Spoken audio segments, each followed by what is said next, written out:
Bonjour à tous. Aujourd'hui, nous sommes le vendredi 22 mai 2026 et nos chers amis, le colonel Wilkerson et Larry Johnson, sont avec nous. Bienvenue à nouveau. C'est Larry Friday, oui. Larry, c'est la puissance de 2. Oui. En fait, c'est Kerstagning, Boo. Oui, on est... Oui, laissez-moi juste gâcher votre bonheur avec Donald Trump. Et Bromanx, Nibonjimu. Je regardais pendant que j'étais au webinaire.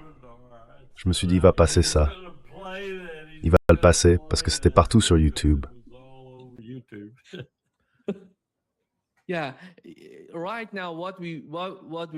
Oui.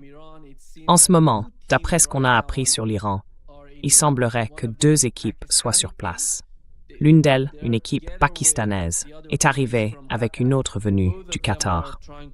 Les 2 essaient de discuter avec les Iraniens. Je ne sais pas vraiment quel est leur ordre du jour dans ce genre de pourparlers. Il me semble que la partie qatari représente d'une certaine façon les États arabes, les pays du Golfe, et que la partie pakistanaise représente les États-Unis. Mais d'une manière ou d'une autre, les questions principales restent les mêmes. Le détroit d'Ormuz et le programme nucléaire iranien. Et la vraie question, c'est de savoir combien de temps vont durer les négociations sur ce programme nucléaire et ce qu'il adviendra de l'uranium enrichi qui se trouve toujours en Iran. Hier, on a appris que le guide suprême iranien a déclaré qu'il n'était pas question que cet uranium enrichi quitte le pays. Et voici ce qu'a dit Donald Trump hier. And here is what Donald Trump said yesterday. Le contrôle du détroit d'Ormuz, comme vous le savez, c'est grâce à notre blocus. Le blocus est totalement efficace, à 100%. Personne n'a réussi à passer. C'est comme un mur d'acier. C'est notre marine. Nous avons la meilleure armée du monde, tout simplement. Nous avons anéanti leur marine, détruit leur aéroport. Je dirais qu'on a éliminé environ 85% de leur capacité de missiles. Aujourd'hui, il leur est très difficile de fabriquer des missiles ou des drones. Nous avons maintenant une technologie de drones et d'anti-drones exceptionnelle que franchement nous n'avions même pas il y a 2 mois. C'est incroyable, à la fois pour en produire et pour les neutraliser. Mais écoutez, nous allons soit nous assurer qu'ils n'obtiennent pas l'arme nucléaire, soit devoir prendre une mesure très radicale. Et je crois que quand la question sera posée au peuple de notre pays, tout le monde sera d'accord. Nous ne pouvons pas laisser l'Iran avoir une arme nucléaire.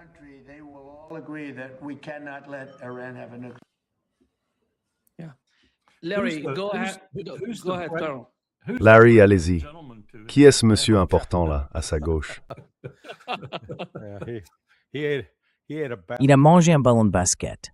Larry, Larry, allez-y. Quelle est votre compréhension de la situation?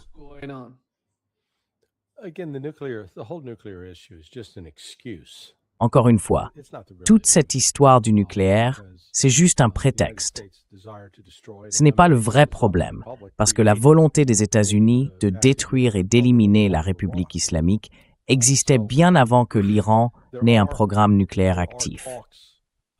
Donc il y a des discussions en cours. Comme vous l'avez mentionné avant qu'on prenne l'antenne, les Qataris sont probablement en ville. Mais le plus important, c'est le Pakistan. Le Pakistan a le soutien total de la Chine. Et d'après ce qu'on me dit, j'ai une source qui a accès à la délégation pakistanaise. Ils affirment qu'un accord est proche. Alors je suis retourné voir ma source et je lui ai dit « Je ne le vois pas. Comment est-ce possible ?» Parce que la demande de l'Iran, c'est clair. Lever toutes les sanctions, restituer les avoirs gelés et continuer à contrôler le détroit d'Ormuz.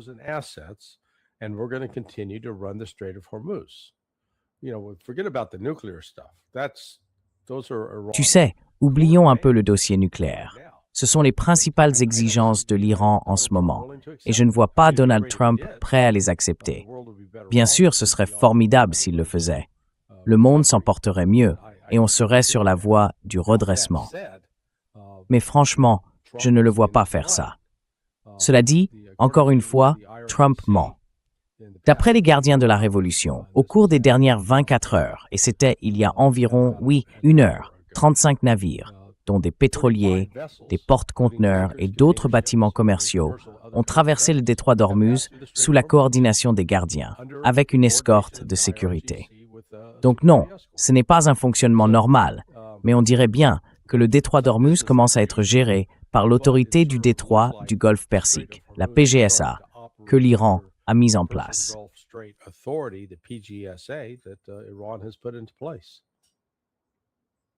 Oui. Carl, vas-y. Et quelle est votre compréhension de cela? Je suis d'accord avec ce que Larry a dit, et je voudrais insister sur la remarque que vous avez faite, ou que vous avez tous les deux faite. Tout ce que fait le Pakistan se fait en étroite coordination avec la Chine. Je vous le garantis. Donc on regarde peut-être deux acteurs qui offrent leurs bons offices. L'un d'eux, c'est la puissance la plus forte du monde. Je continue de le dire. Et l'autre, c'est un allié si on veut, tout en prétendant encore être, d'une certaine façon, un allié des États-Unis. Ça les place dans une position de médiation assez puissante. Cela dit, je n'arrive pas à comprendre ce qui se passe entre les deux camps. Je vois Trump toujours lié dans une certaine mesure à Netanyahou, peu importe ce qu'on raconte sur une éventuelle animosité entre eux. Je le vois pris dans cette étreinte, incapable d'en sortir. Donc je ne vois pas comment il pourrait échapper à ce qui correspond, en gros, au rêve le plus cher de Bibi.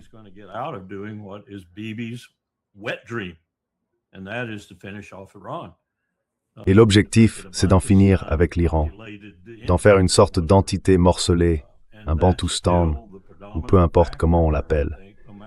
Et ça, je pense que ça reste le facteur dominant ici. Peu importe à quel point Trump essaie de brouiller les pistes, avec toutes ces hésitations, qui au final ne mèneront à rien d'autre qu'à une reprise des hostilités si je lis bien la situation. Et d'après les déploiements de force et tout le reste, ça devient chaque jour un peu plus inquiétant. Alors, faut-il envisager une action militaire, une opération limitée pour sécuriser l'uranium, disons, ou une action plus large pour en finir avec l'Iran, avec une puissance aérienne massive qui au fond est la seule vraie carte que nous ayons? Je ne sais pas. Je ne peux plus dire où ce type veut aller. J'ai l'impression qu'il veut désespérément s'en sortir. C'est la seule réalité que je perçois. Mais il est aussi pris au piège.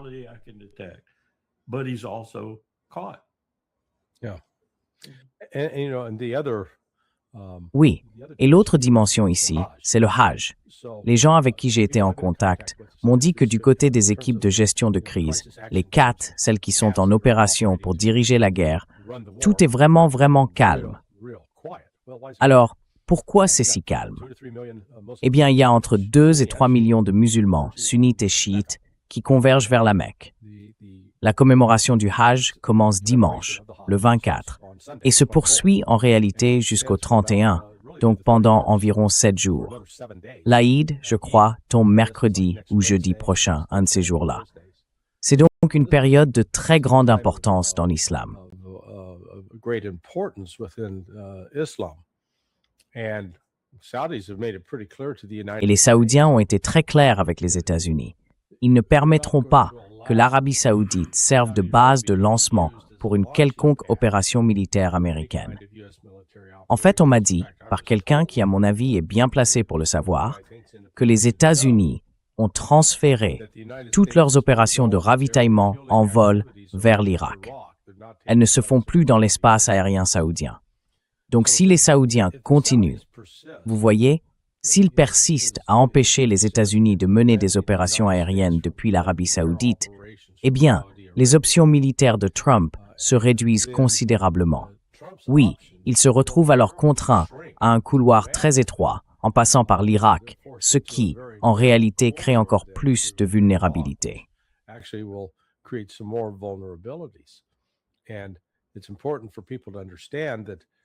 Il est important que les gens comprennent que, sauf erreur de ma part, les F-35 ne sont pas basés en Arabie saoudite. Ils sont stationnés en Jordanie, sur la base aérienne Muwafaq al-Salti, ou bien en Israël. Alors, la distance entre là et, disons, Riyad, puisque la base du prince Saoud se trouve juste à l'extérieur de Riyad, c'est environ 1300 km. Et la distance jusqu'à Kuwait City, par exemple, c'est à peu près 1150 km. Or, ces avions n'ont qu'une autonomie d'environ 880 km. Donc, ils devront être ravitaillés en vol avant même d'atteindre l'est de l'Arabie saoudite ou l'est du Koweït. Et ensuite, leur rayon d'action reste limité. Ils n'ont clairement pas l'autonomie nécessaire pour pénétrer profondément en Iran.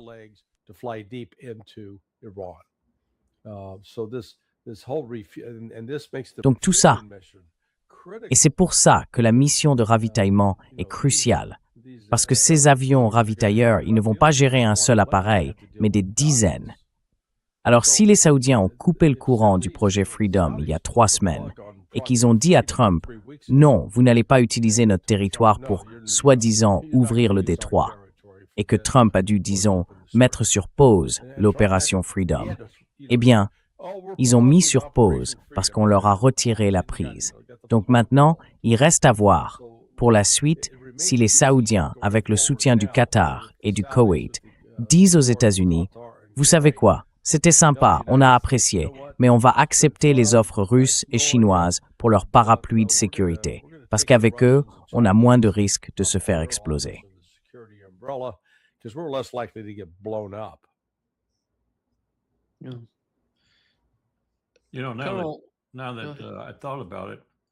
Vous savez, en y repensant, bêtement, je n'y avais pas pensé avant, mais les Pakistanais ont joué un rôle très important pour rétablir la sécurité à l'époque où les Saoudiens avaient eu un gros problème à la Mecque.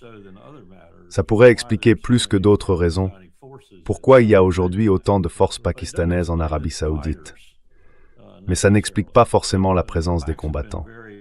En tout cas, les Pakistanais ont vraiment été essentiels pour aider les Saoudiens à gérer ce genre de problème. Je veux dire, pas en lien avec la situation actuelle de la guerre, mais bien avec la sécurité à la Mecque.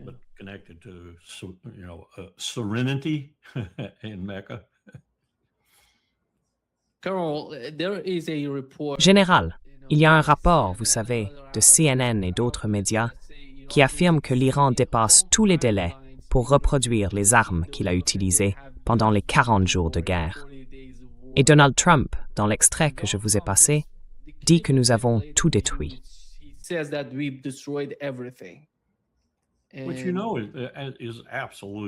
Franchement, c'est du grand n'importe quoi. Même les petites choses qu'il a dites sur l'armée de l'air et la marine, c'est du vent. Si on regarde les navires détruits et ceux qu'ils ont vraiment perdus dans la marine, par exemple, et qu'on compare avec le nombre total qu'ils possèdent, parce qu'il faut le dire, ce sont de petites embarcations, pas des destroyers ni des croiseurs. Alors son idée selon laquelle il aurait anéanti la marine iranienne, c'est absurde. Mais dire que la marine iranienne est puissante, au sens où on parle d'une vraie puissance navale, c'est pas exact. C'est une marine côtière. Elle peut, avec des missiles de moyenne portée, causer quelques dégâts, peut-être.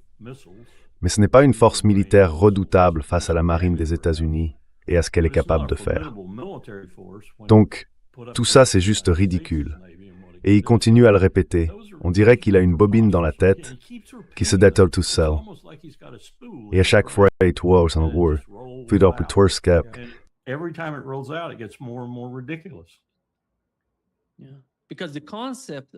Parce que le concept de la marine iranienne, Larry, j'ai fait mon service militaire dans la marine en Iran, c'est pour ça. Oh là là, vous savez, tout le concept est défensif, pas offensif. C'est pour ça qu'il se comporte comme ça. Je ne vois pas vraiment autre chose, vous voyez. Ahmadinejad me l'a dit à New York. En gros, c'est une marine de défense côtière, avec un peu de portée grâce aux missiles, un peu de portée au-delà de la zone côtière. Mais fondamentalement, c'est une marine de défense côtière.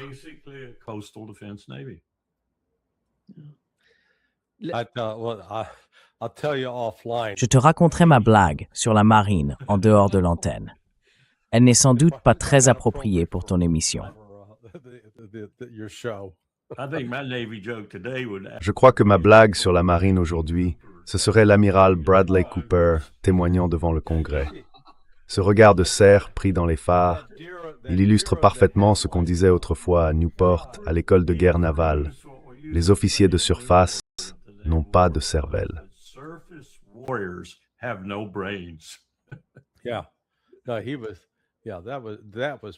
Oui, c'était pathétique. Parce que, tu vois, au lieu de répondre à la question, il a choisi de brouiller les pistes. Les gens ne voient peut-être pas de quoi je parle.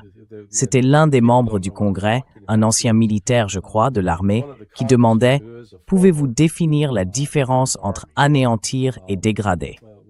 Et lui, il répétait sans arrêt « Je ne peux pas parler du programme nucléaire. » Mais la question portait justement là-dessus.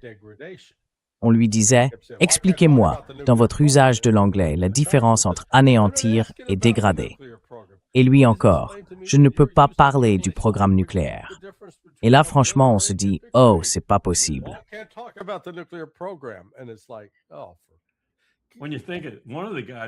Quand on y pense, l'un de ceux qui l'ont vraiment démonté, c'était Seth Moulton du Massachusetts. Oui, c'est de lui que je parlais. C'est un Marine. Ah, c'est un Marine? D'accord. Oui, il était diplômé de Harvard au moment du 11 septembre. Et il s'est fait un peu connaître, ce qui est plutôt mérité. Il a quitté Harvard et s'est engagé dans les Marines à cause du 11 septembre. Oui.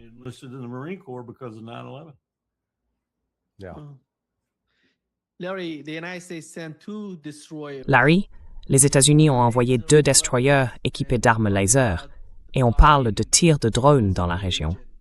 Quel serait l'objectif principal? Et jusqu'où vont les capacités de ces armes laser ou de ces destroyers capables d'utiliser ce nouveau type d'armement? On n'a pas encore vu grand-chose de ce genre dans cette guerre jusqu'à présent.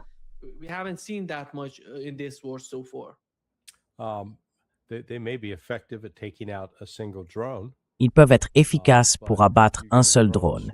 Mais si vous avez un essaim de drones, là, ils servent à rien. Et l'Iran utilise justement des essaims de drones, plusieurs drones lancés en même temps. Donc, là encore, j'étais content de voir l'amiral Cole, je crois que c'est son nom, il témoignait. Amiral Caudle. Oui, l'amiral Cole. Il a confirmé tout ce que je dis depuis le début. On n'a tout simplement pas la puissance militaire pour envoyer des forces là-bas. Si on envoie des navires dans le détroit d'Ormuz, ils seront détruits. Et pas par une seule arme ou une seule méthode. Non. L'Iran dispose d'un grand nombre de moyens. J'appelle ça son orchestre du chaos. Ils ont de nombreux sous-marins, des drones sous-marins, des drones de surface, des navires rapides, les fameux Boghammers, équipés de missiles anti-navires. Ils ont aussi des missiles de croisière pour la défense côtière, des missiles balistiques à courte portée et des drones aériens. Bref, c'est une puissance de feu considérable, capable de frapper un destroyer ou n'importe quel autre navire. Et c'est pour ça que je respecte énormément l'amiral. Il a bien compris qu'on n'allait pas se jeter là-dedans parce qu'on se ferait pulvériser.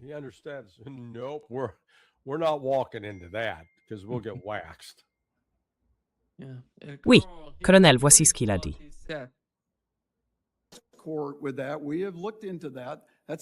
Alors oui, on a étudié cette question. C'est une mission vraiment difficile, surtout dans ce détroit étroit quand il est contesté. Dans un environnement comme celui-là, déminer le détroit d'Ormuz ou assurer des missions d'escorte, ce n'est pas quelque chose de simple. Il faudra qu'on en arrive à une situation où le détroit est ouvert, avec un cessez-le-feu globalement accepté, avant de pouvoir lancer tout ça à grande échelle. Donc vous dites que vous ne pouvez pas, selon vous, ce n'est pas possible de... Oui. Oui, continue. Tu n'arrives même pas à faire ce que Trump dit que tu fais déjà. Oui. Donc, colonel, ça veut dire qu'il n'y a pas de solution militaire à ce qui se passe dans le détroit d'Ormuz. Nima, c'est vrai depuis le début de la guerre. Bon, disons-le correctement. Il n'y a pas de solution militaire pour laquelle nous serions prêts à payer le prix. Oui, il y aurait peut-être une solution militaire, mais avec des armes nucléaires. Oui, ce serait au mieux une victoire à la Pyrrhus. Oui,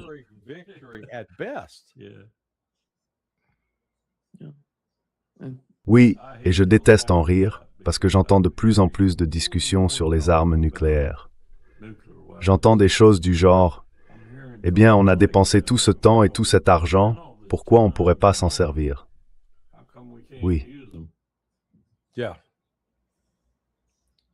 But Colonel, when it comes to Israel, Mais colonel, we know that quand il s'agit d'Israël, on sait qu'il y a un rapport qui dit que Donald Trump et Netanyahou ont leur propre désaccord sur la poursuite de la guerre. Et Netanyahou, lui, veut vraiment continuer cette guerre. D'ailleurs, ce n'est pas lui qui l'amène directement. En réalité, il veut que les États-Unis et l'Iran poursuivent le conflit parce qu'il a autre chose à gérer en Israël et aussi avec la situation au Liban. Et puis le Liban, en ce moment, connaît cette difficulté. they're having a lot of problems with Lebanon. Comme avant, They're just hitting Iron Dome batteries. Il frappe simplement les batteries du dôme de fer. To replace these C'est très difficile pour Israël de remplacer ces batteries sur le long terme, surtout si le temps passe et qu'on voit la même chose se reproduire encore et encore. C'est pour ça qu'il veut la présence des États-Unis dans la région. Et c'est aussi pour ça, je dirais, qu'il mettrait beaucoup de pression sur l'administration Trump pour qu'elle reste sur place. Est-ce que vous êtes optimiste quant à la fin de cette guerre, de ce conflit, disons dans un avenir proche? Ou bien vous pensez que ce conflit va continuer d'une manière ou d'une autre? Je dirais qu'il ne s'agirait pas d'une guerre active, mais plutôt de quelque chose comme le blocus que les États-Unis ont essayé de mettre en place avec le cessez-le-feu. Try to do with the ceasefire.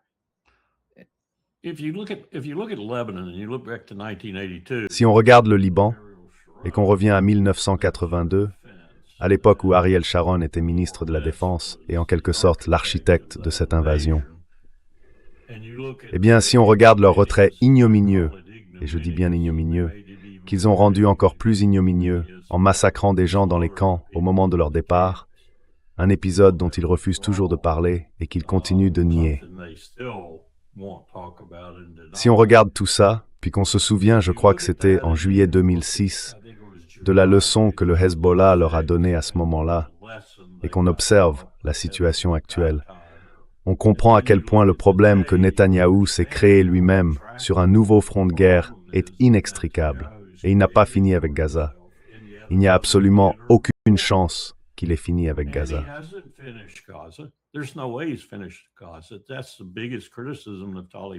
C'est la plus grande critique que Naftali Bennett et d'autres lui adressent.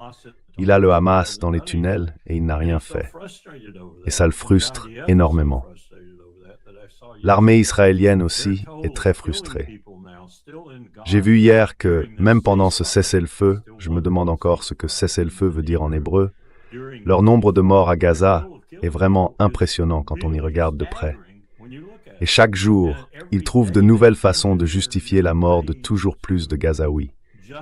Ils y arrivent en manipulant sans arrêt les lignes, les couloirs, les routes d'évacuation, jour et nuit. Les Palestiniens sont complètement perdus. Les Gazaouis ne savent plus où aller, ni comment y aller. Alors, ils les tuent.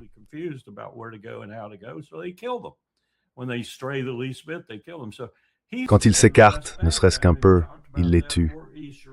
Et la Cisjordanie, je n'ai même pas encore parlé de ça, ou de Jérusalem-Est, il a déjà fort à faire. Oui, il veut qu'on règle le problème avec l'Iran. Est-ce qu'il se joindrait à nous si, pour en finir, on lançait une attaque aérienne sans précédent? Oui, probablement. Il engagerait ses avions. On aurait aussi l'armée de l'air israélienne dans le coup. Et peut-être qu'il ferait une pause au Liban pendant ce temps-là. Mais on parle seulement de 10 ou 11 jours, je dirais, de bombardements jour et nuit. Donc il pourrait supporter ça. Mais je ne pense pas qu'il va reculer, ni d'un côté ni de l'autre. À mon avis, il est allé trop loin pour faire marche arrière et ça va lui retomber dessus. Ouais. Larry, the enriched uranium is the other Larry, problem. l'uranium enrichi, c'est l'autre problème, on dirait, entre l'Iran et les États-Unis. Je ne vois pas comment ils peuvent régler ça. Je ne vois aucun signe que l'Iran soit prêt à renoncer à l'uranium enrichi. Est-ce qu'ils vont l'envoyer aux États-Unis? parce que Donald Trump demande qu'ils envoient l'uranium enrichi aux États-Unis. Du côté iranien, on dit non, qu'il n'en est pas question. Et voici ce que Donald Trump a déclaré hier.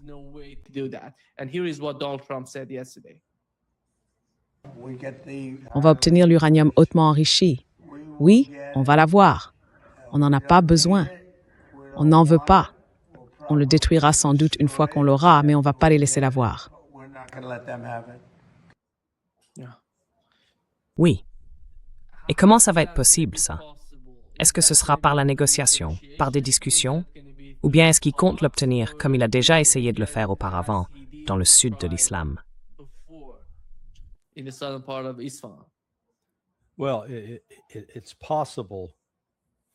Eh bien, il est possible que l'Iran soit prêt à négocier certains aspects de tout ça, mais ils ne vont pas perdre le contrôle.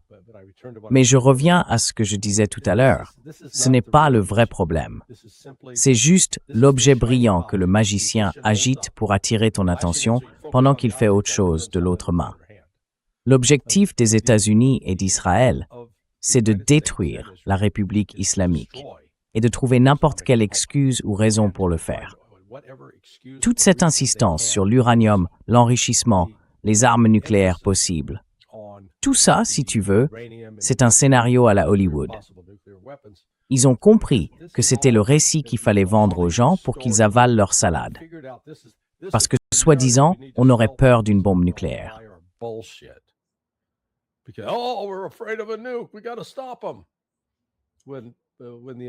Il faut qu'on les arrête, surtout quand tout le raisonnement derrière est faux, ou qu'il repose sur l'idée que l'Iran veut fabriquer une bombe nucléaire. L'Iran a eu, au cours de son histoire, largement l'occasion de le faire. Aku Khan, à l'époque, était tout à fait disposé à aider. Mais comme tu le sais, Nima, dans la théologie chiite, bien plus que chez les wahhabites, les salafistes, les déobandis, enfin les extrémistes, il y a cette idée qu'on ne tue pas les non-combattants, qu'on ne tue pas les innocents. Et une arme nucléaire, c'est exactement ça. C'est une arme faite pour tuer les innocents, pour tuer les non-combattants. C'est pour ça que l'Iran ne l'a pas poursuivi. Et nous, en Occident, on se dit société chrétienne, mais on n'a jamais vraiment compris ce principe, parce qu'on a été, disons-le, un peuple plutôt meurtrier et plutôt satisfait de l'être.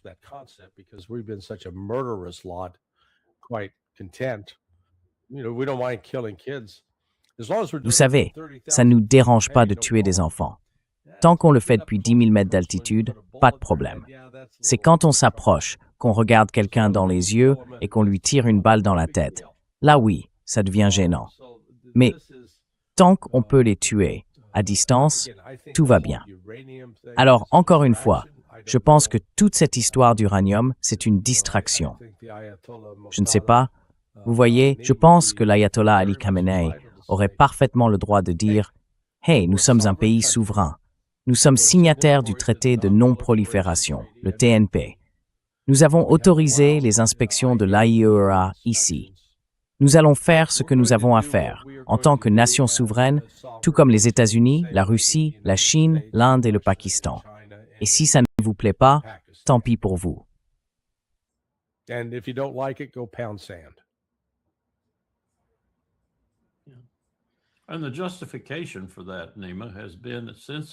Et la justification de tout ça, Nima, remonte, je crois, à l'époque où on utilisait Israël pour faire passer des missiles Hawk et Tok vers l'Iran, pendant la guerre Iran-Irak. La justification depuis ce moment-là, c'est que le régime iranien serait empoisonné, malfaisant, venimeux. Mais ce n'est tout simplement pas une description juste du régime iranien, même dans sa version la plus théocratique, quand l'ayatollah d'origine était encore au pouvoir. Ça n'a jamais été ça. Et nous, on en a fait un monstre. Bibi Netanyahou, bien sûr, a contribué à ça.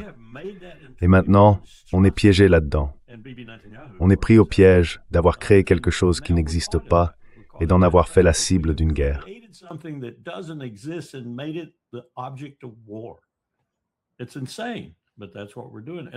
C'est complètement fou, mais c'est bien ce qu'on fait.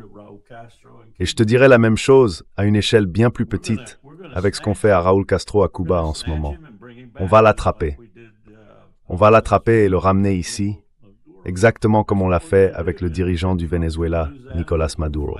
C'est ce qu'on va faire, et Trump va encore s'en servir pour détourner l'attention des vrais problèmes dans le monde.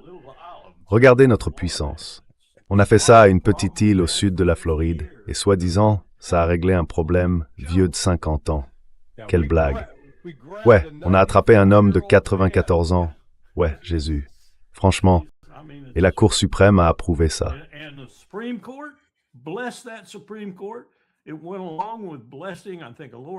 Je crois que ça revenait à approuver, en quelque sorte, une décision d'un tribunal inférieur. Mais on l'a quand même approuvé, publiquement même. Et maintenant, 60 ans plus tard, alors que la plupart des gens concernés sont morts, leurs descendants, eux, sont encore en vie. Et ils peuvent porter plainte.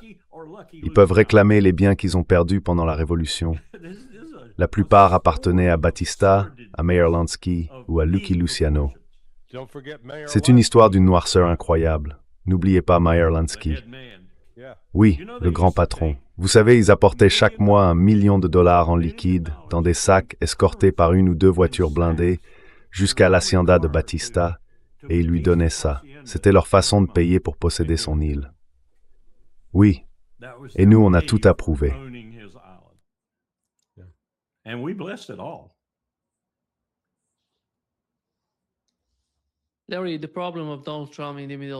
Larry, le problème de Donald Trump au Moyen-Orient, c'est que Netanyahou veut continuer la guerre.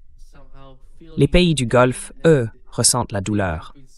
Ils ont beaucoup souffert pendant la guerre, et encore aujourd'hui, parce qu'ils ne peuvent pas vendre leur pétrole, leur gaz, tout ce qu'ils ont. Du coup, l'économie en prend un coup. C'est l'une des principales raisons pour lesquelles Donald Trump essaie de faire quelque chose. Je ne sais pas si les États arabes soutenaient la guerre, ou la poursuite de la guerre. Je pense que cette histoire aurait pu être différente de ce qu'on entend en ce moment, de ce qu'on entend aujourd'hui.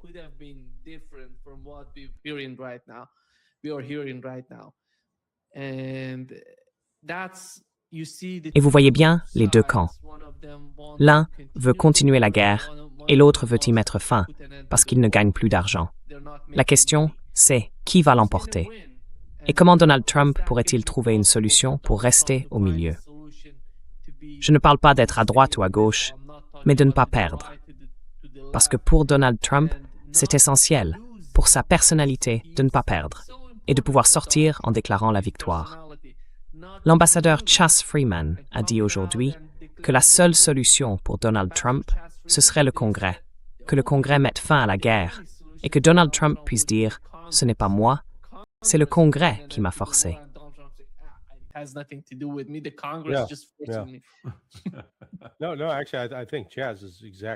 Non, non. En fait, je pense que Chas a tout à fait raison. Mais tout dépend de... Vous savez, j'ai écrit un article il y a quelques jours en disant que les Saoudiens détiennent les clés. Et c'est vrai. Au début, alors qu'il disait publiquement qu'il soutenait un peu l'Iran, en privé, il disait aux États-Unis « Oui, allez-y, terminez le travail, débarrassons-nous de ça. » Parce qu'on leur avait dit « On va éliminer la République islamique, il n'y a pas de problème, on va les frapper, décapiter le régime, ils vont s'effondrer, le peuple va se soulever, problème réglé. » Et les Saoudiens y ont cru, tout comme les Qataris et les Koweïtiens. Et qu'est-ce qui s'est passé ensuite? Ça a échoué. Non seulement ça a échoué, mais tout à coup, ils se sont retrouvés dans la ligne de mire parce qu'ils avaient apporté un soutien matériel direct.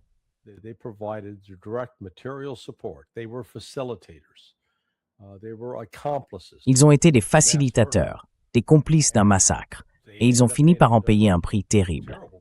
Parmi les 5 nations, le Koweït, Bahreïn, l'Arabie saoudite, le Qatar et les Émirats arabes unis, c'est le Qatar qui a payé le plus lourd tribut parce que ses infrastructures ont été les plus endommagées. Et je pense que leur capacité à produire de l'hélium a été gravement réduite, voire détruite, pour 1 an ou 2.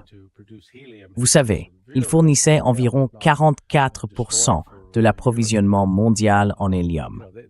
C'est aussi un grand producteur de gaz naturel liquéfié. Cette installation, qui représente à peu près 10% de la production mondiale, a été endommagée. Les Saoudiens, eux, n'ont pas subi autant de dégâts. Leur capacité à pomper du pétrole n'a pas été anéantie. mais elle a quand même été touchée.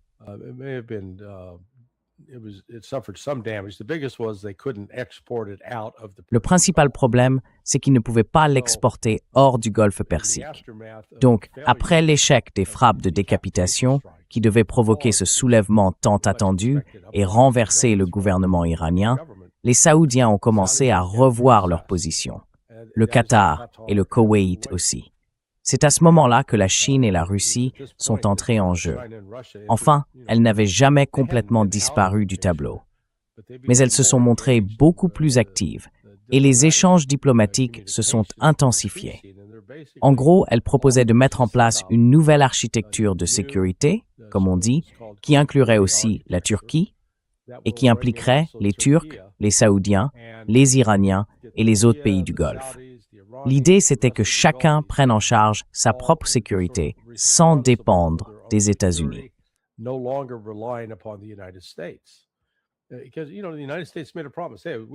Parce que vous savez, les États-Unis avaient fait une promesse. On est là pour vous. On vous protégera. Et au moment décisif, ils n'ont pas tenu parole. Échec total. En fait, non seulement ils ont échoué, mais ils ont laissé ces pays vulnérables et ils ont subi de lourds dégâts. Et ces pays sont assez lucides pour comprendre que même s'ils n'aiment pas l'Iran, ils savent très bien qu'ils ne sont pas en position de le combattre. Ils n'ont ni la force militaire, ni la puissance nécessaire. Et maintenant, ils ont vu que les États-Unis non plus ne l'ont pas, ou que la seule façon pour eux de continuer à attaquer l'Iran, c'est d'utiliser ces pays comme base de lancement. Et là, ces pays disent « non, pas question ». Donc cette dynamique, celle qu'on observe en ce moment, je pense qu'elle va déterminer jusqu'où tout ça peut aller si ça continue.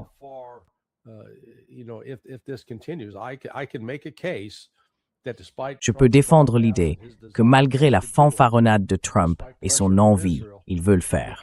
Malgré la pression d'Israël, sa capacité réelle à le faire est limitée. Parce que les Saoudiens, les Koweïtiens et les Qataris diraient simplement « non, c'est fini, vous n'utilisez plus notre espace aérien ». Et ça met les États-Unis dans une position très compliquée. Ils devraient alors trouver un moyen de passer par l'Irak, en ignorant les protestations irakiennes. Et là, je peux imaginer qu'ils finissent par trouver une sorte d'accord négocié. On voit déjà le trafic commencer à reprendre.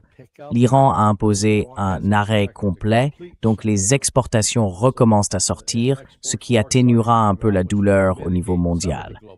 Mais tout ça reste très incertain en ce moment. Et les États-Unis n'ont pas la main sur le processus.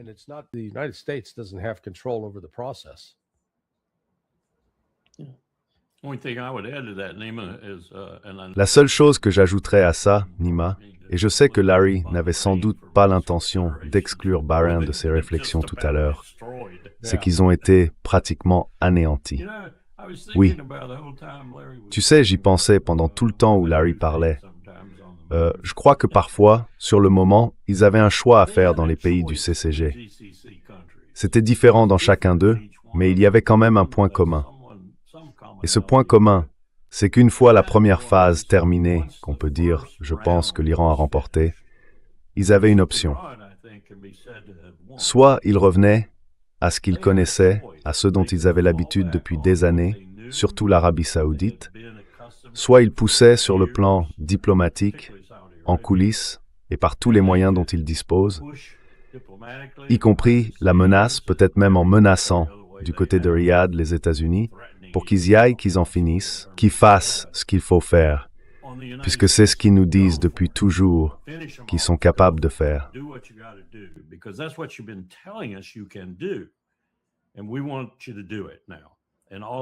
Et nous voulons que vous le fassiez maintenant. Et tous collectivement ont dit, devenez de vrais partenaires si vous voulez dans cet effort. Ils ne l'ont pas fait. Ça veut dire qu'il y a un doute important et qu'il grandit chaque jour dans chacune de ces capitales sur les relations qu'ils avaient depuis si longtemps. Et je pense que ce doute est en train de disparaître et que ce sera désormais nous et nous seuls. Peut-être la Jordanie, peut-être l'Irak, par la force, et il reste à voir ce que fera l'armée irakienne à ce sujet. Comme le dit Larry, les distances deviennent décourageantes.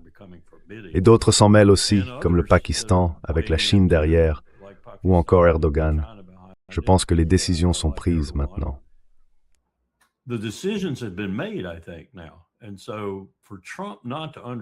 Donc, que Trump ne comprenne pas ça, que Hegseth ne le comprenne pas, que Kane ne le comprenne pas, et que tout l'establishment militaire américain ne voit pas que c'est une situation complètement différente, une situation qu'ils n'avaient pas prévue, eh bien, il faut qu'ils fassent pression sur Trump autant qu'ils le peuvent, et s'ils le veulent, pour que ça se termine, et qu'ils fassent quelque chose comme ce que l'ambassadeur Freeman suggérait. Vous savez, Thune, si j'ai bien compris, c'est lui qui a retiré le projet de loi et bloqué l'initiative d'utiliser la résolution sur les pouvoirs de guerre pour imposer au moins quelques limites à Trump. Et il l'a fait parce qu'il savait qu'il allait perdre le vote. Ce qui veut dire que certains républicains allaient voter aussi. Peut-être que Freeman tient quelque chose. Sortons Trump de cette situation. Offrons-lui une porte de sortie, pas idéale, mais moins mauvaise que le reste, et sortons-le de là. Parce que, comme je l'ai dit, et je pense avoir raison, il est désespéré de s'en sortir.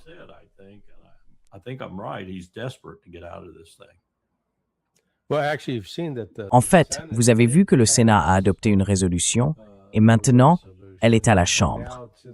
Et c'est Mike Johnson qui la bloque, parce qu'il sait que si elle arrive en séance, elle sera adoptée. Et alors Trump se retrouvera acculé. Ah, le Sénat l'a adopté. Oui, oui, d'accord. Bon, Thune a pris sa décision, oui. Johnson, c'est autre chose. Oui, Johnson est motivé par Jésus, sa propre version de Jésus. Il essaye de le cacher, mais de temps en temps, ça ressort.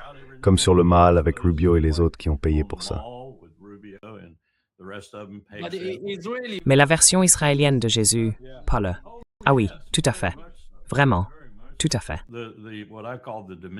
Ce que j'appelle la version de Jésus selon la secte dominioniste des évangéliques, c'est « nous allons tout conquérir, et Jésus sera notre guerrier ». Il est là, aux côtés de Hegseth. Il le cache juste un peu mieux. C'est un type qui parle avec des pincettes. Hegseth, lui, te le balance en pleine figure.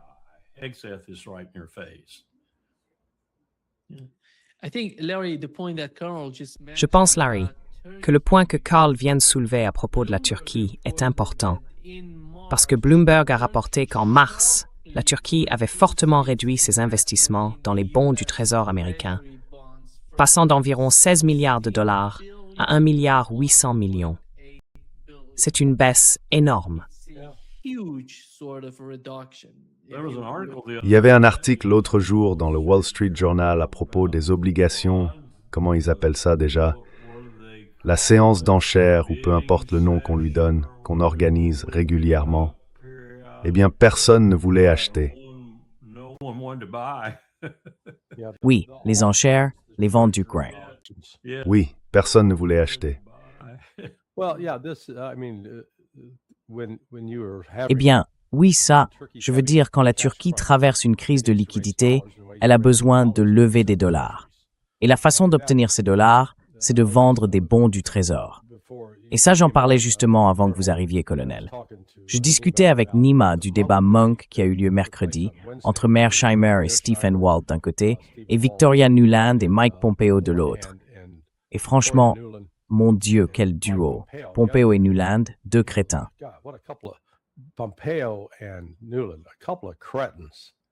J'allais dire, il devait y avoir du sang par terre après ça.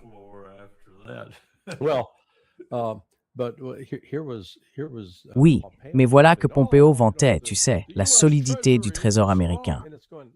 Et là, on se dit, mais enfin, t'es sérieux? Tu regardes un peu les infos? La Chine vend massivement ses bons du Trésor. Le Japon fait pareil. Et maintenant, c'est la Turquie qui s'y met. Avant, face à ce qu'on appelait une crise internationale, tout le monde se ruait sur les bons du Trésor et sur la sécurité du dollar américain. Ce n'est plus du tout le cas aujourd'hui. En fait, de plus en plus de pays se tournent vers les Chinois, vers le yuan, et non plus vers le dollar. On est en train d'assister à un vrai changement d'époque. Et ça, c'en est un exemple. Ce sera sans doute la plus grande conséquence du fait que les États-Unis aient déclenché cette guerre contre l'Iran. Ils auront accéléré l'effondrement du système financier occidental.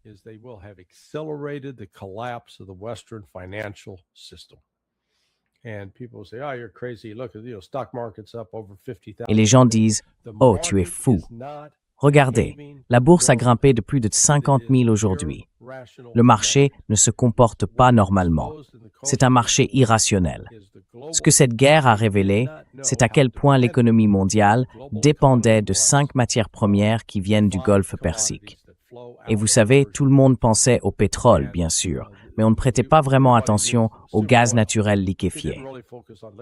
Et alors là, personne n'avait la moindre idée pour l'urée, le soufre ou l'hélium. En tout cas, moi je ne le savais pas. Et je parierais que vous savez, 99,9% des Américains non plus. Mais maintenant, tout à coup, on en entend parler. On le comprend intellectuellement, mais on ne voit pas encore les conséquences concrètes, comme des produits qui disparaissent des rayons de Walmart, de Costco ou des grands distributeurs.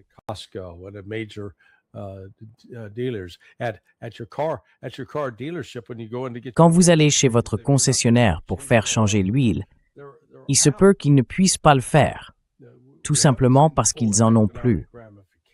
Donc on n'a pas encore vu toutes les conséquences économiques de cette situation. Mais c'est là justement que cette confrontation va vraiment avoir un impact sur le monde. Ce n'est pas seulement parce que l'Iran contrôle désormais le détroit d'Ormuz. C'est plus large que ça. C'est un défi direct à l'hégémonie du pétrodollar dominé par les États-Unis et au fait que jusqu'ici, on comptait sur d'autres pays pour acheter nos bons du Trésor américain afin de pouvoir continuer à dépenser sans limite.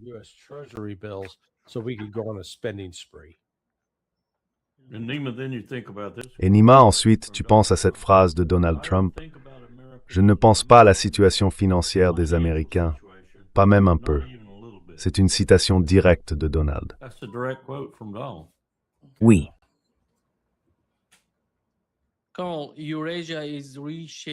Colonel, l'Eurasie est en train de redéfinir, ou plutôt de construire, son architecture de sécurité. Elle va se rendre en Corée du Nord. Qu'est-ce que ça veut dire? On parle de la Corée du Nord, de la Chine, de la Russie, de l'Iran, et il semble que le Pakistan en fera aussi partie. Je ne sais pas pour la Turquie, mais on dirait qu'il y a des tentatives pour mettre en place cette nouvelle architecture de sécurité de l'Eurasie, comme ils l'appellent. Et ces pays vont se rassembler. Eh bien, ce que vous venez d'évoquer est un développement vraiment frappant. Cela faisait un moment que ça se préparait, mais ça reste tout de même un tournant majeur. L'une des raisons pour lesquelles nous avons pu organiser les pourparlers à 6 à Pékin pendant si longtemps et travailler avec les Chinois plus qu'avec quiconque, à part peut-être les Russes, c'est que les Japonais, eux, étaient surtout là pour écouter. C'est parce que les Chinois étaient farouchement, mais alors farouchement opposés à ce que la RPDC possède l'arme nucléaire. Ils imaginaient qu'un jour, la péninsule coréenne serait réunifiée, et ils n'envisageaient absolument pas que ce soit le Nord qui mène cette réunification. Ils pensaient bien sûr à Séoul, et ils avaient déjà prévu une zone tampon qu'ils mettraient en place immédiatement si jamais la réunification devait se produire de manière précipitée.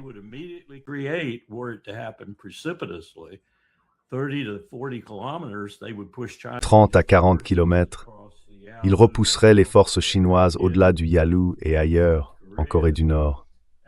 Et ils présenteraient ça comme un fait accompli. Ça leur permettrait d'étendre leur zone de sécurité, si on peut dire. Parce qu'ils n'aimaient pas l'idée que plus de 50 millions de Coréens travaillent d'arrache-pied, comme l'ont fait ceux du Sud, surtout avec les matières premières que le Nord pourrait leur offrir. Ça représenterait une menace encore plus sérieuse, si vous voulez, pour la Chine, surtout si nous étions toujours présents sur la péninsule. Et tout à coup, tout ça a changé. C'est aussi le cas avec la Russie. La Russie faisait partie de tout ça, elle aussi. Elle participait aux pourparlers à 6, mais elle n'était pas aussi en première ligne que la Chine.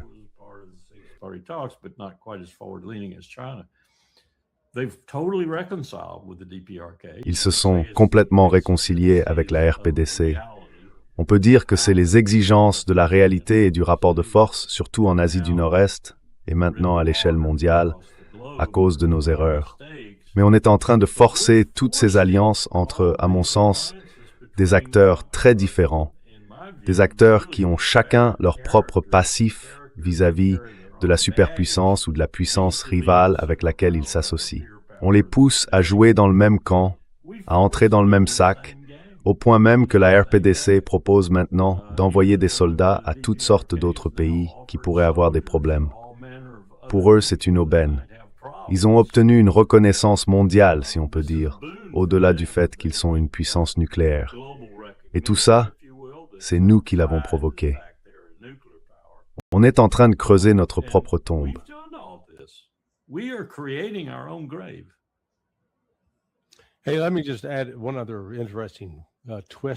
Hey, laisse-moi juste ajouter un autre élément intéressant dans toute cette histoire avec la Corée du Nord. L'Iran a lancé une menace l'autre jour, et tu me corrigeras, Nima, si je me trompe. Mais en gros, ils ont dit que si les États-Unis reprenaient leurs attaques, l'Iran était prêt à frapper Washington, D.C. et New York en représailles. La plupart des gens ont réagi en disant « c'est n'importe quoi, ils n'ont pas de missiles capables de faire ça ». Devine qui en a? La Corée du Nord. La Corée du Nord possède des engins qu'on appelle par exemple le missile Hwasong, avec une portée d'environ 15 000 km, soit à peu près 9 300 milles. Et la distance entre Téhéran et Washington, D.C., c'est environ 6 300 milles.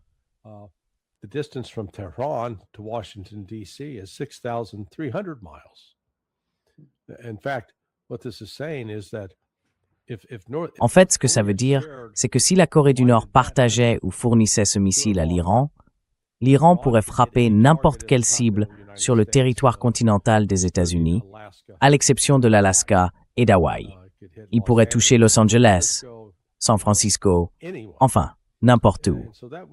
Et donc ce serait, et ce n'est pas du tout farfelu de dire qu'il existe ce genre de coopération, parce que les Nord-Coréens sont devenus beaucoup plus actifs dans leur politique étrangère. D'après les informations, ils auraient déployé entre 20 et 30 000 soldats en Biélorussie pour potentiellement soutenir les efforts russes visant à reprendre Kiev. Mais je suis aussi convaincu qu'ils sont en contact avec l'Iran dans le cadre de leur résistance à ce qu'ils considèrent comme l'impérialisme américain. Donc voilà, c'est juste un autre élément à garder en tête. Il pourrait avoir plusieurs options.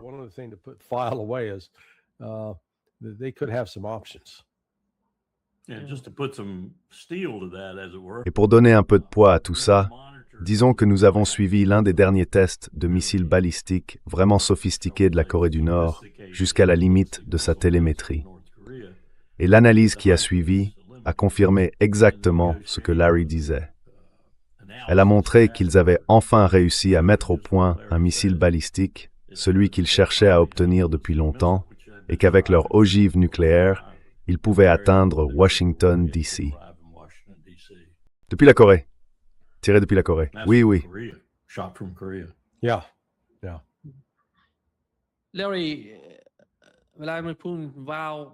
Larry, Vladimir Poutine, a juré de... Enfin, il promet de réagir à ce que Kiev a fait à cette résidence universitaire. Ils ont attaqué, vous savez, des civils en Russie. Donc il doit répondre. Il y a beaucoup de pression sur Vladimir Poutine pour qu'il réagisse à ça. Et hier, Rubio a dit qu'il n'y avait aucune discussion en cours entre les États-Unis et la Russie. Tout est en pause. Comment vous voyez la situation? Comment, selon vous, la Russie pourrait réagir à ce genre d'attaque, sachant que Donald Trump, d'un côté, dit qu'il va retirer les troupes d'Allemagne, et que de l'autre, il a déclaré hier qu'il allait envoyer 5 000 soldats en Pologne?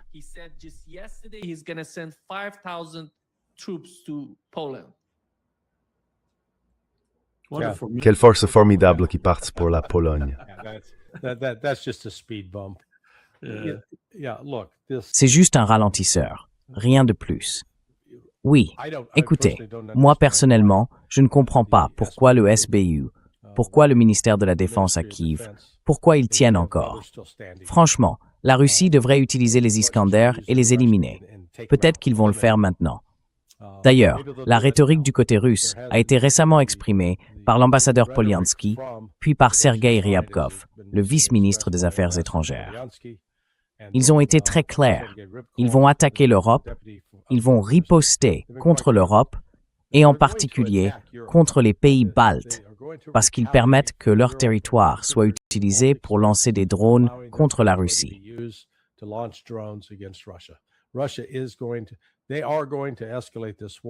Ils vont intensifier cette guerre. Elle va dépasser les frontières de l'Ukraine. L'Europe sera impliquée. Ce conflit va s'aggraver.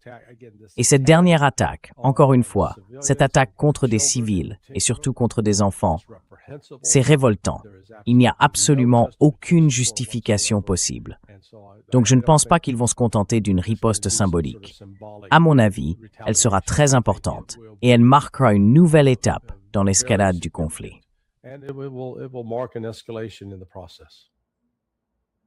Oui, Nous allons amèrement regretter le jour où nous avons laissé Gaza donner l'exemple au monde en ignorant le droit international et les crimes de guerre. Nous allons le regretter parce qu'on est en train de créer un monde où tout est permis. Tout le monde observe ce précédent, tout le monde va s'en inspirer et chacun va l'amplifier, je pense. Et au final, on va se retrouver dans un monde vraiment hobbésien où tout le monde envoie des missiles sur tout le monde. Oui. Vous avez peut-être vu que la Lituanie a carrément dit quelque chose comme « Allez, confiez-nous vos armes nucléaires ». la Lettonie. Oui, je crois que c'était la Lituanie. En tout cas, c'est ce que j'ai appris hier d'une source qui suit de près ces pays-là. Et Larry reçoit sûrement aussi ses mails de Mike Krupa. Oui, oui, oui.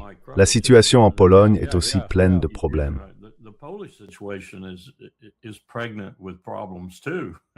Oui, Il y a un côté de la Pologne qui garde un peu de bon sens, aussi bien vis-à-vis de l'Allemagne que de Moscou. Et puis, il y a l'autre côté de la Pologne qui dit « Oh, envoyez-en plus, encore plus, 5000. Oh, formidable, formidable. » tu parles de Dvorksy et de ces gens-là. Oui, c'est à peine une brigade renforcée. Elle pourrait tenir face à une unité russe pendant, 10 minutes à peine. Oui, Oui, Larry, tu penses que la situation va s'aggraver en Ukraine? ah oui, bien sûr. Oui, je le pense. Mais celui qui a vraiment la capacité de faire monter les choses, c'est la Russie, pas l'Ukraine. Ce qu'on voit du côté de l'Ukraine, ce sont des actes désespérés. Bon, juste pour prévenir, je vais devoir filer d'ici une minute environ. ils montrent bien qui ils sont, Nima. Ils prouvent vraiment qui ils sont, ceux qui sont avec Zelensky et autour de lui. Ce sont de vrais nazis.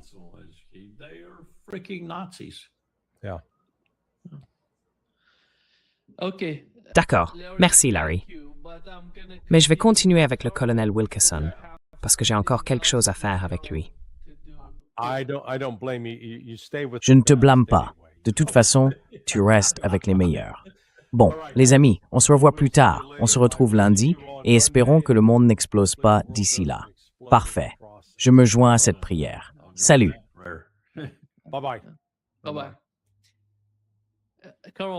Au revoir. Colonel, ce dont je veux parler, c'est de la situation avec Netanyahou. Hier, il a publié une vidéo. Netanyahou affirme qu'Israël a rendu possible la civilisation américaine, celle des États-Unis. Voici ce qu'il a dit.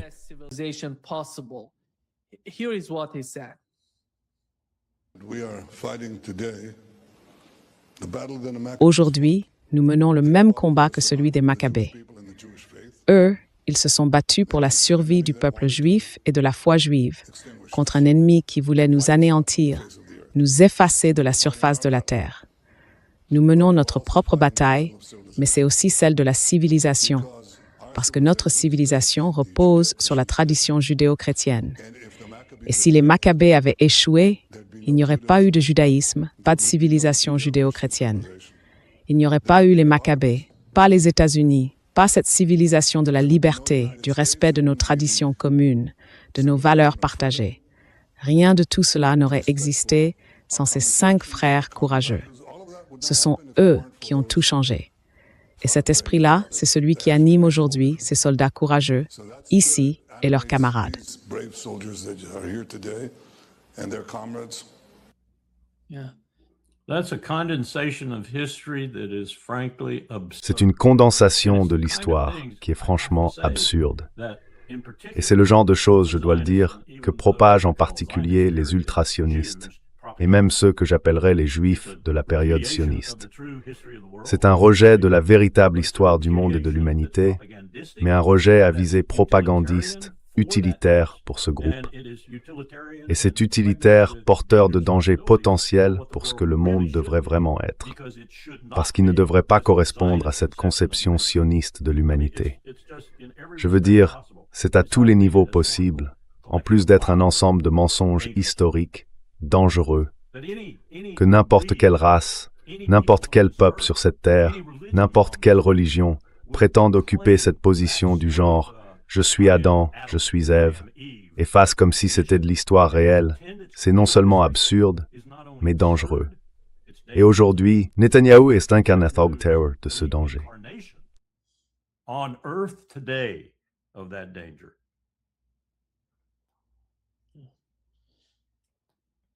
Carl, t'as vu la vidéo que Ben Gvir a publiée sur les gens? This is a man who is indicted. C'est un homme qui, si je comprends bien, a été inculpé par un tribunal israélien, condamné puis emprisonné. Et c'est Netanyahou qui l'a ressuscité politiquement, qui l'a remis sur le devant de la scène parce qu'il avait besoin de lui et de ses partisans pour former la coalition qui le maintiendrait au pouvoir. Ben Gvir est un exemple répréhensible, presque bestial, et Randy Fine à New York l'est aussi, de ce que Netanyahou vient tout juste d'affirmer comme étant la race supérieure. Quelle est la différence entre Hitler et Netanyahou si l'on considère ce que Netanyahou vient de dire? Nous sommes la race supérieure.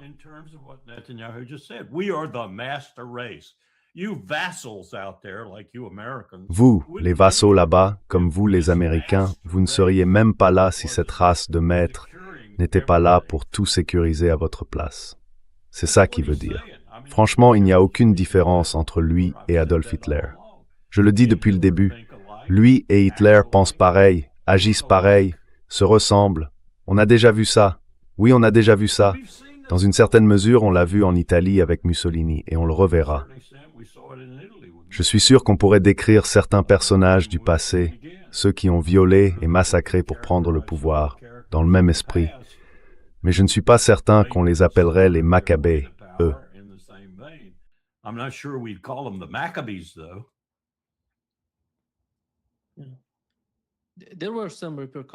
Il y a eu des répercussions en Israël. Le ministre israélien des Affaires étrangères et d'autres responsables ont condamné ce qu'a fait Ben Gvir, non pas à cause de son geste, mais à cause de la diffusion de la vidéo. Exactement. Il a publié cette vidéo qui montre ce qu'ils font là-bas, c'est ça. Parce que ça leur a fait du tort. Ça a abîmé leur image dans le monde. Oui, Il y a des gens en Europe, j'adore l'Espagne, l'Espagne a réagi tout de suite, mais il y a des gens en Europe qui parlent d'annuler des contrats. Oui.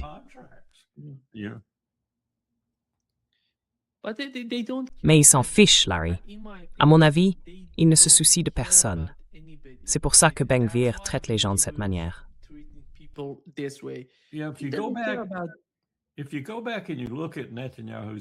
Si on revient en arrière et qu'on regarde les déclarations de Netanyahou, je ne me souviens plus exactement quand c'était, mais il me semble que ça remonte à plusieurs années, peut-être 4 ou 5. À un moment, il parlait comme il le fait souvent, et il a dit, en gros, « Je m'en fiche maintenant. Je ne me soucie plus de l'opinion mondiale. Je ne me soucie pas de ce que pensent les autres pays, même mes alliés. Je m'en fiche. Israël fait ce qu'Israël doit faire. » Quelque chose dans ce genre. Et je pense que c'est une déclaration sincère, en tout cas, sur ce qu'il croit vraiment. Il s'en fiche. Ce dont on parlait ce matin, ce nouveau mémorandum d'accord qu'on envisage pour remplacer l'ancien, c'est exactement dans cette logique. to take the place of the old one. It would be effective in 28. Elle entrerait en vigueur en 2018 et elle changerait toutes les ventes d'armes et les accords de sécurité nationale entre Israël et les États-Unis. Et ça ouvre. D'abord, ça crée une vraie vulnérabilité pour nos entreprises de défense, parce qu'Israël a un accès direct à leur développement technologique et à tout ce qui va avec. Par exemple, on dit qu'on va donner à l'Australie en ce qui concerne les sous-marins nucléaires. On ne leur donnera jamais ça. Mais en plus, tout ce qui touche aux ventes d'armes devient caché, en quelque sorte. Donc il n'y a plus aucune transparence. La seule visibilité, ce sera celle des commissions de la défense du Congrès, qui de toute façon s'en moquent complètement.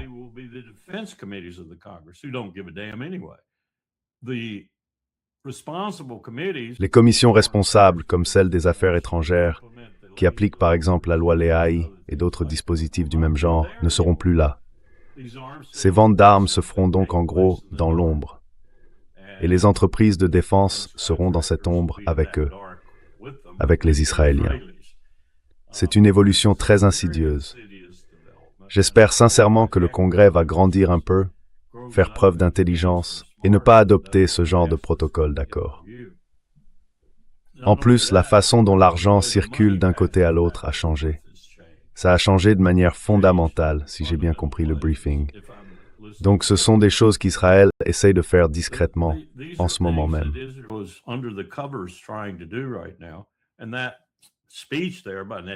Et ce discours de Netanyahou en faisait complètement partie, parce qu'ils ne veulent pas que quelqu'un surveille leur vente d'armes ou leurs manœuvres sur le plan de la sécurité nationale avec les États-Unis. Ils ne veulent pas que le Congrès américain s'en mêle.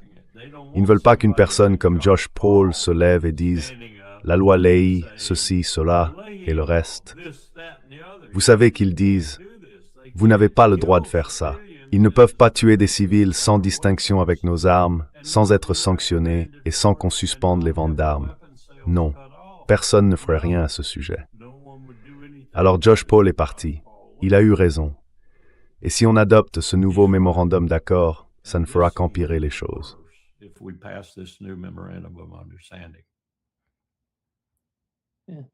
Oui, la mauvaise nouvelle pour Benjamin Netanyahou, c'est quoi qu'il se passe au Moyen-Orient, son pire ennemi, l'Iran, devient de plus en plus puissant. Exactement. Ce n'est peut-être pas seulement l'appât qui attire Netanyahou. Ce pourrait bien être ce qui lui brise le dos et le détruit. Oui, et pas seulement ça. Tous ces États arabes, les pays du Golfe, qui étaient censés entretenir de meilleures relations avec Israël, se rapprochent maintenant de Téhéran et de nouveaux accords de sécurité.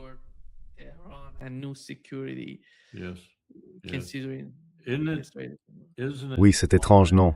La façon dont la providence divine agit parfois pour changer le cours du monde. Oui, pour en citer certains, Huckabee. Oh Huckabee, ton Dieu échoue, Huckabee. La véritable providence divine, celle qui agit dans le monde, est furieuse, en colère, et elle est en train de bouleverser toute la trame des relations internationales.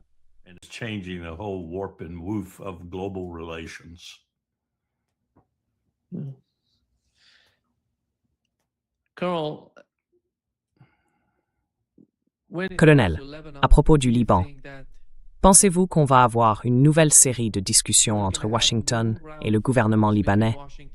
Et en quoi cela pourrait aider la situation autour du cessez-le-feu, ou plutôt du soi-disant cessez-le-feu? Parce que quand on regarde ce qui se passe, et les chiffres, je l'ai déjà mentionné, le Hezbollah frappe les batteries du dôme de fer. Il les touche toutes, une par une. Et quand on atteint une batterie du dôme de fer, on a l'impression qu'on peut frapper n'importe quelle cible en Israël. C'est pour ça qu'il faut une stratégie du côté israélien, ou peut-être une aide de l'administration Trump pour les soutenir. Mais laquelle? La poursuite de la guerre, au fil du temps. Parce qu'on parle du sud du Liban, où ils voudraient créer une zone morte, une zone sans habitants. Et on dit la même chose pour le nord d'Israël. Alors comment cette dynamique, ces deux visions qui s'affrontent, vont-elles évoluer pour Benjamin Netanyahou?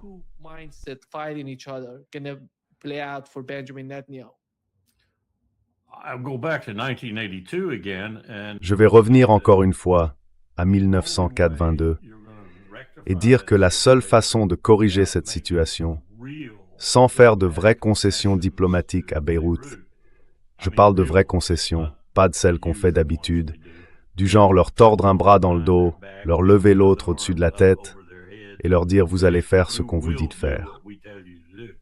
Eh bien, la seule façon, ce serait de nous réengager dans le conflit de manière significative et d'envoyer des forces pour protéger et poursuivre des objectifs plus ambitieux vis-à-vis du Liban, mais sans pour autant livrer le Liban à Israël comme résultat final. La dernière fois qu'on a essayé ça, en 1982, on s'est quand même pris une sacrée claque. On a perdu, si je me souviens bien, 243 marines dans l'attentat contre la caserne.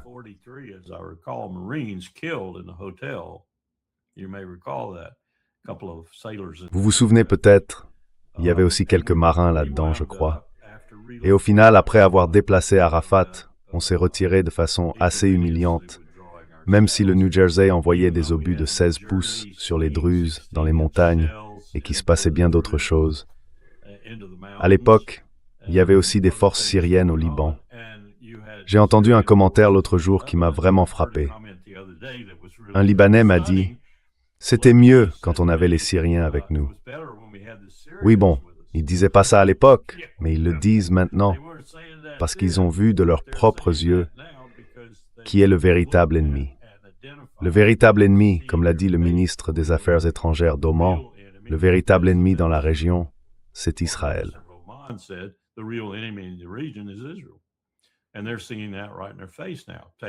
Et maintenant, ils le voient en pleine figure. Au diable les États-Unis. On est dans un sacré pétrin, et c'est en partie à cause de vous, parce que vous soutenez ce salaud qui nous attaque dans le Sud. Je ne sais pas où vous comptez aller à partir de là. Trump a déjà fort à faire en aidant Israël, au point qu'on pourrait refaire ce qu'on a fait en 4-22, intervenir pour les sauver. Et en effet, on les a sauvés, on les a sortis de là. Mais on n'a pas très bien réussi au Liban quand on a voulu rester pour faire la paix, ou la maintenir, disons. Alors je ne sais pas où tout ça nous mène, mais ce n'est pas vers quelque chose de bon. Et la Turquie, qu'est-ce qu'elle va faire? Turquie, j'ai encore du mal à m'y habituer.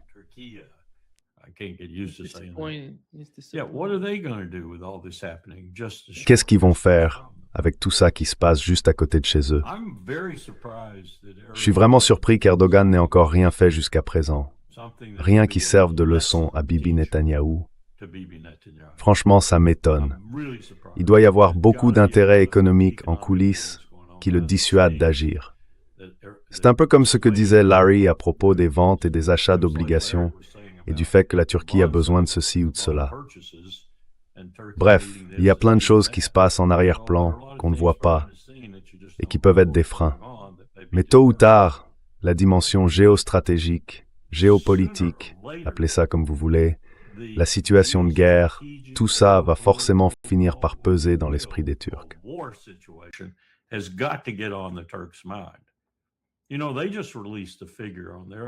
Vous savez, ils viennent aussi de publier un chiffre sur leurs missiles. L'Inde vient de présenter l'Agni 5, je crois que c'est son nom, avec une portée maximale d'environ 11 000 km et une ogive MIRV. Et le Pakistan, prenez-en note, mais le Pakistan n'est pas si loin que ça. Pourquoi avoir besoin d'une portée de 11 000 km? Ah, eh bien, il y a d'autres pays aussi. Maintenant, la Turquie a un missile balistique qu'elle vient de présenter en grande pompe, en le faisant défiler dans la rue. Et c'est un monde dangereux qu'on est en train de laisser se développer. Un monde très dangereux. On se dirige vers une phase d'essai de ces armes.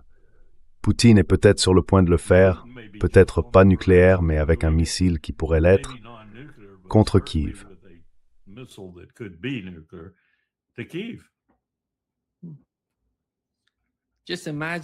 Imagine, Larry, que le Pakistan, la Turquie, l'Iran et Israël arrivent et disent « Ce sont tous nos ennemis, éliminons-les. »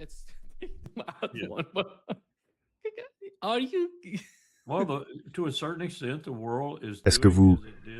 Enfin, dans une certaine mesure, le monde agit un peu comme en 1913, 1914. Il se range, il choisit son camp. Et ça montre bien que si les pays se positionnent et choisissent leur camp, c'est qu'il y a déjà des anticipations sur l'avenir.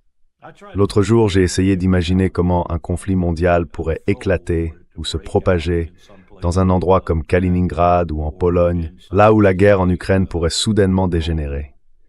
Et franchement, il n'est pas difficile d'imaginer que ça devienne très vite un conflit mondial.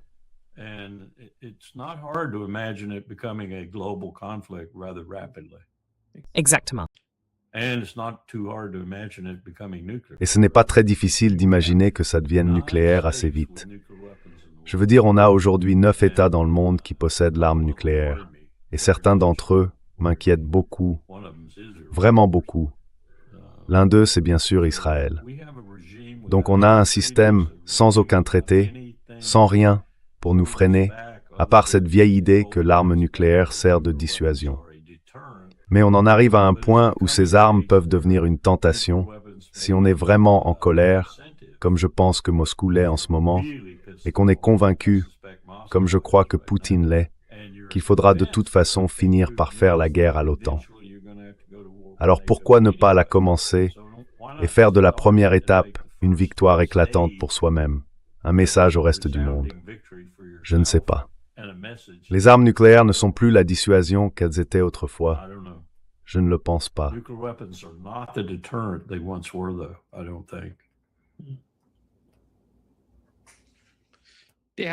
Ils ont leur logique. J'espère simplement qu'ils n'iront pas jusqu'à utiliser l'arme nucléaire. Eh bien, on peut aussi relier ça à l'idée que certaines de ces personnes, en coulisses, veulent réduire la population excédentaire dans le monde. Et quel meilleur moyen de le faire si on peut en garder un certain contrôle et le diriger vers les pays qu'on souhaite voir disparaître? Oui.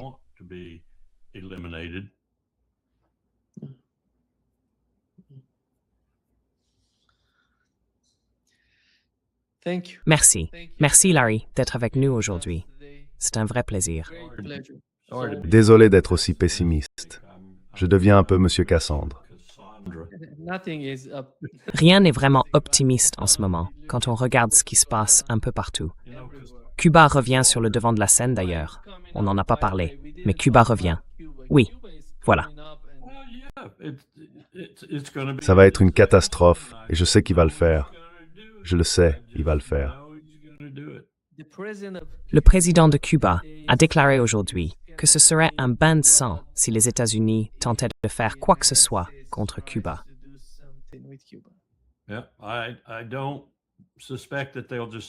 Oui, je ne pense pas qu'ils vont rester là sans rien faire. Une opération comme celle menée au Venezuela serait faisable à Cuba. Mais quelles en seraient les conséquences? Et comment gérer ces conséquences? Je ne serais pas étonné que les Cubains prennent leur bateau pour venir à Miami. C'est à peine à 140 km. C'est une situation pleine de possibilités, toutes mauvaises, surtout avec Trump aux commandes. Il pourrait le faire juste pour compenser, selon lui, le négativisme lié à sa guerre en Iran, par une victoire spectaculaire sur Cuba. Quelle victoire spectaculaire ce serait? Et comme tu l'as dit, je pense qu'ils se battront jusqu'au dernier là-bas. And like you said, I think they'll fight to the last person. Je ne vois pas le Venezuela comme une victoire, ni comme une quelconque réussite. No, you know, yesterday they finally. Vous savez, hier, enfin, ils ont fini par... Je crois qu'ExxonMobil, je crois qu'ils ont enfin conclu un accord avec le Venezuela. Enfin, je ne sais pas quels en sont les détails, mais j'imagine bien que si c'est Exxon, c'est peut-être mieux que Chevron. Chevron, c'est prédateur au maximum. Exxon au moins semble avoir un certain sens de la diplomatie dans sa façon de faire des affaires. Donc peut-être que c'est un bon accord pour le Venezuela. Je ne sais pas. Je n'ai pas vu l'accord, donc je ne sais pas ce qu'il contient.